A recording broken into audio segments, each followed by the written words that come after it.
Okay, to show how to work this, you push, once you have it locked, it's unlocked, lock, you push this in pretty daggone hard, and you have to pull out until it pops.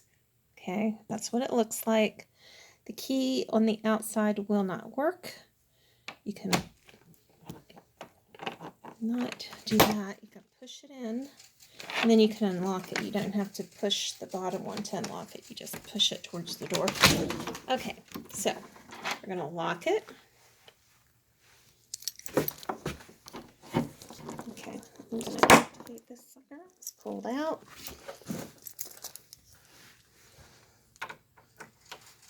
Key in, and you can turn it, but it will not work.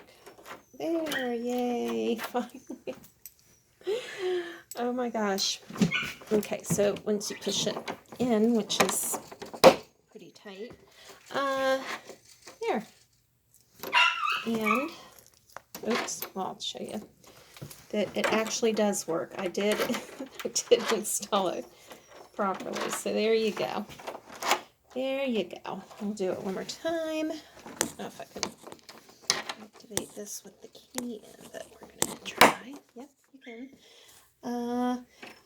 Once again. Yay. Not that we really need this here, but because we're the first to use this lock, but anyway. Oh my goodness, yeah. This install gave me indigestion.